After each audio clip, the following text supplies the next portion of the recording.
This is the Talk Tonight on CBS 5. Pope Francis. By now you've heard about this. He sent something of a shockwave through the Roman Catholic Church this week. In an interview, the Pope says the Church is too focused on small-minded rules, warning that, in his words, we cannot insist only on issues related to abortion, gay marriage, and the use of contraceptive methods. The Pope said the Church's pastoral ministry cannot be obsessed with the transmission of a disjointed multitude of doctrines. Syracuse Bishop Robert Cunningham, in a sense, works for the Pope, and he also represents so many thousands of Catholics in central New York. Thanks for being here, Bishop. I appreciate it. We've been wanting to get your perspective on this since we all were following what the Pope said in that interview. Can you start off by telling me if you agree with the Pope? Well, yes, that's an easy answer. Of course I agree with the Pope. The Holy Father, you know, it was a 20-page interview, and it was conducted over 3 separate interview periods.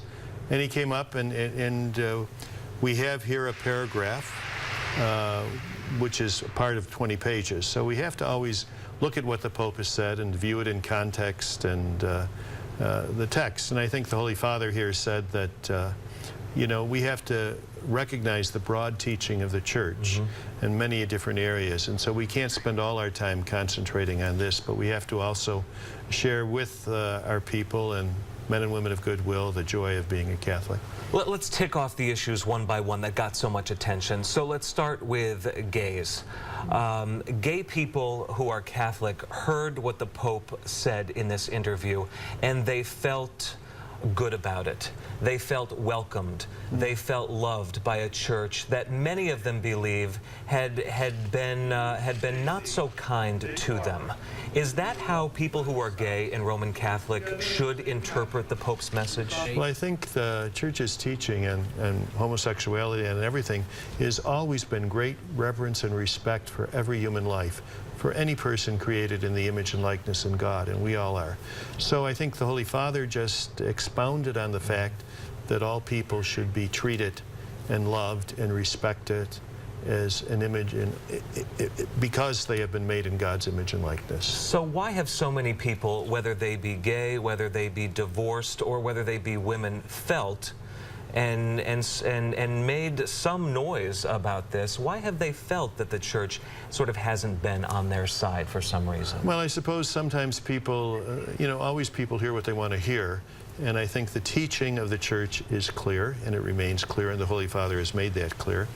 But I think his style, his reaching out, his pointing out the fact that, you know, we're a church of sinners, not saints.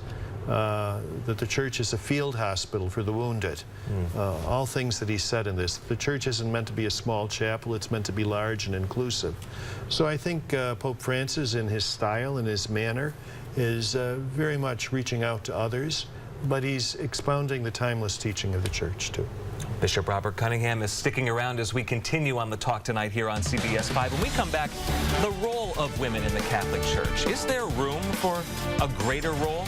We'll be right back here on CBS 5. We continue the Talk Tonight with Syracuse Roman Catholic Bishop Robert Cunningham. We're talking about all of the news the Pope has made recently, and the Pope called for something, I want to get the words right, a theology of women and a greater role for them in Catholic life. Is there a greater role for women to be had in the Church? Well, I think that's true. The Holy Father said it is. But I think what we need to do is recognize and reach out. We also need to recognize the many roles that women already play in the Church. So many of them want a greater role, though. They do. And the Holy Father in the same interview said that it's not a question of the priesthood, which is not open to women, but that they can take a greater role in the organization, the administration of the Church. And here in our country, many women have, many chancellors are women. You know, women religious down through the years have controlled a very great amount of the Church's social work, her educational work, her health care work. Has all been done and fostered by women religious in this country through the years. But the Holy Father has invited at different occasions women to be parts of various committees and commissions, papal commissions. And I think that all across the country we see an increasing role for women in the church. But there's a glass ceiling that's sealed with concrete in your mind.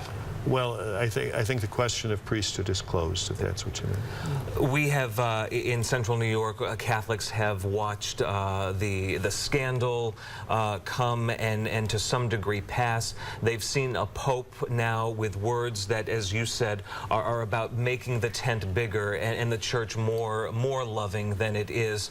Do you have a handle on the numbers in central New York? Have people left the church? Are they coming back now? Where do we sort of stand in central New York as a Catholic population? Well, Catholic population is probably somewhere around 280,000. That doesn't mean that every Catholic goes to Mass every Sunday. Correct. But we do have a count on that too, and we have an idea.